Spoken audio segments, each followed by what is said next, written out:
isa lang ang nagpasalamat at nagbalik ng papuri sa Panginoon. Are you with me? Asaan yung gratitude spirit? Gratitude heart? Tayo po, sandamangmang na biyaya ang Diyos na binibigay sa atin. Kaya ang pinakatugon diyan, pasalamatan ng Panginoon. Amen. Amen? So, to acknowledge the fact that our life, your life, buhay natin, galing kay Lord. To acknowledge the fact that our land, our houses, our cars, and all that we have are gifts from God. Amen?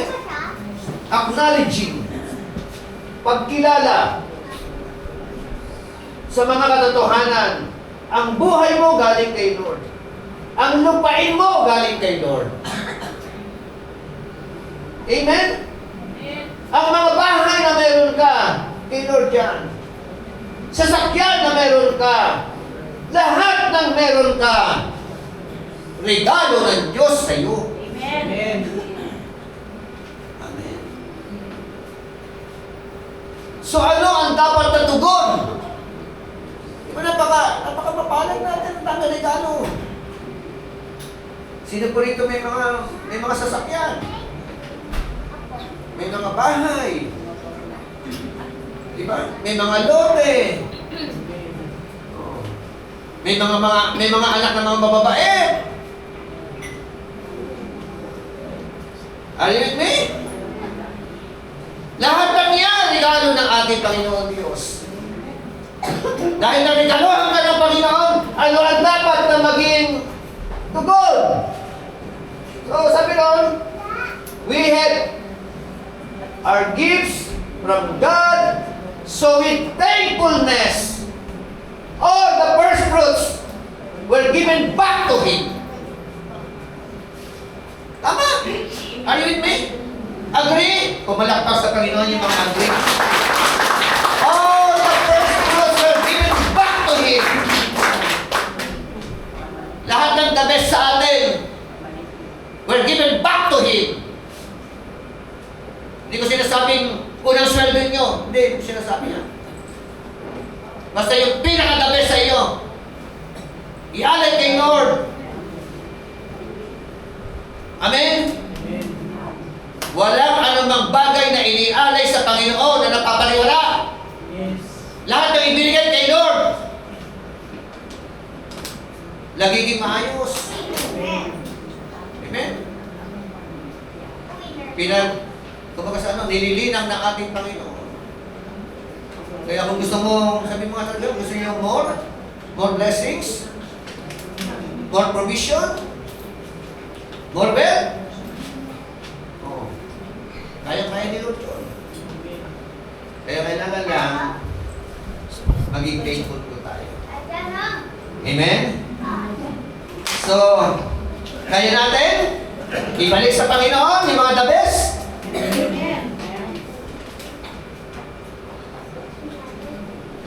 Pangatlo, honor the Lord with your life as first fruits. Ikaw pala mismo, first fruit eh. Tama? Oh. Ano sabi po ng Romans 8:23 to 24? Basa nga po, sabay-sabay tayo. At hindi lamang ang sanglilikha, kundi tayong mga tumanggap na ng Espiritu bilang unang kaloob mula sa Diyos ay dumaraing din habang hinihintay natin ang paghahayag ng ating pagiging mga anak ng Diyos at ang pagpapalaya sa ating mga katawan. Verse 24.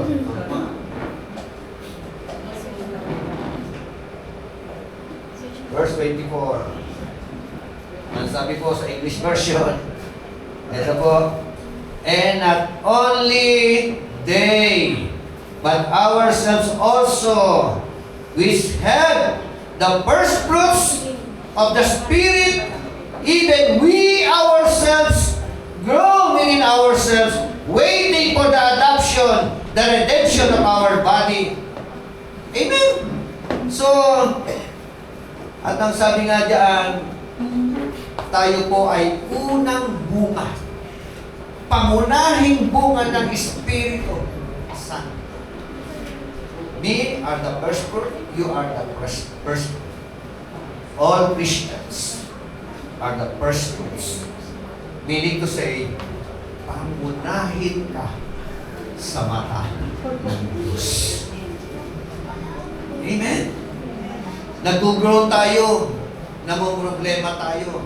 May mga suffering tayo habang inaantay natin yung pagtutubos, pagliligtas ng Diyos sa atin. Amen?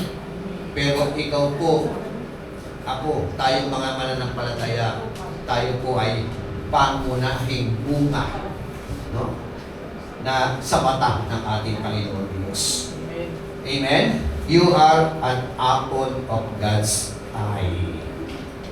Pumalakpak po sa Panginoon. Hallelujah.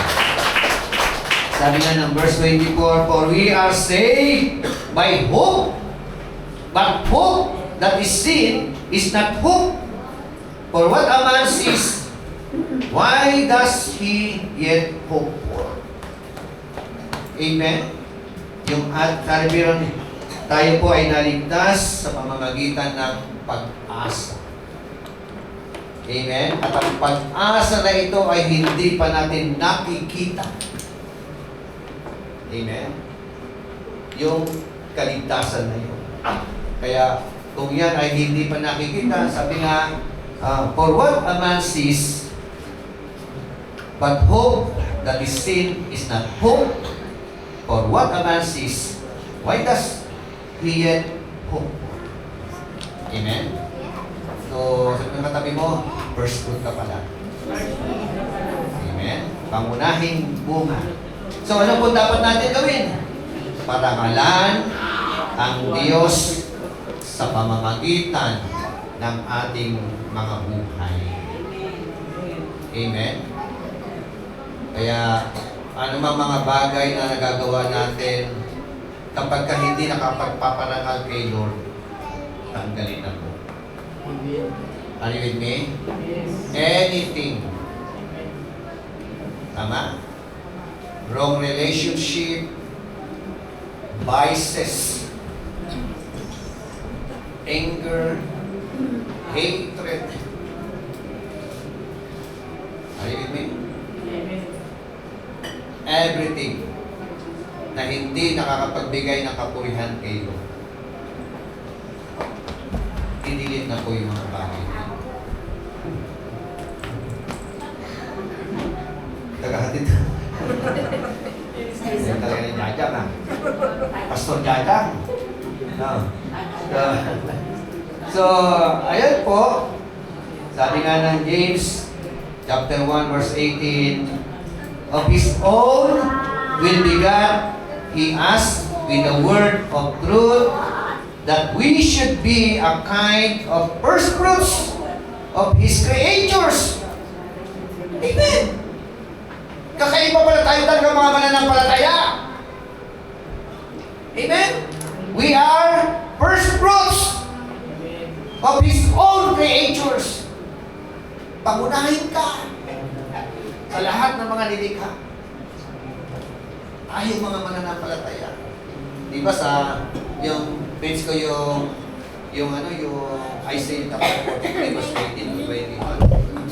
So, bakit naglagay ang Diyos ng daan sa ilang? Bakit naglagay ng tubig sa wilderness? It is not because of jackals, it is not because of ostrich, it is not because of the wild beasts, it is not because of the animals in the forest. Why? Bakit gumawa ng mga daan ng Panginoon? Bakit nagpabukal ng tubig ng Panginoon? It is because of the Israelites. It is because of the Christian today. Amen? Kaya nagsusustain ng mga Kalangitan na yan. Dahil sa iyo. Dahil sa iyo. Bakit? Dahil pangunahin ka sa mata ng ating Panginoon. At dahil pangunahin ka sa mata ng ating Panginoon, ano dapat na sukli? Ang sukli!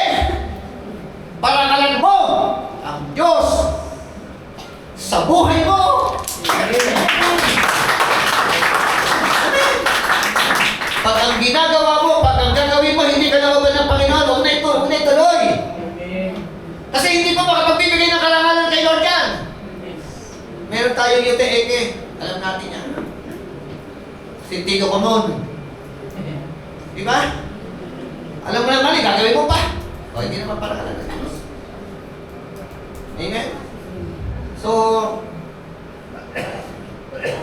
ang resulta, verse 10. Sabi po ng verse 10, then, your barns will be filled with plenty. Amen? And your vats will bursting with wine. Amen?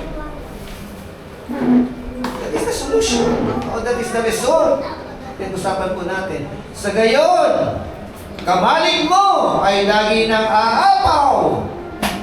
Sisidla ng inumin ay hindi matutuyuan. Yun yung gusto ng gano'n. Mananasan ang umaapaw na pagpapala. Sisidla ng inumin, hindi matutuyuan. Amen. Marami kang pera sa bangko. Pag nagbukas ka ng refrigerator, ang dami naman. Diba? Dami ka mga bigas. Dami ka. Diba? Sisitan ng inumin. Ang lawak pa ng pinag-usapan niya. May mga anak ka, mga mababait. Diba? May asawa ka mabait. Hindi. Bakit still ang gusto ni Lord na mananasan po natin? Umaapaw na pagpapala. Amen po ba? Glory to God. So, tatlong bagay ang pinag-usapan po natin. What are the principles of honoring the Lord? Honoring the Lord with our wealth.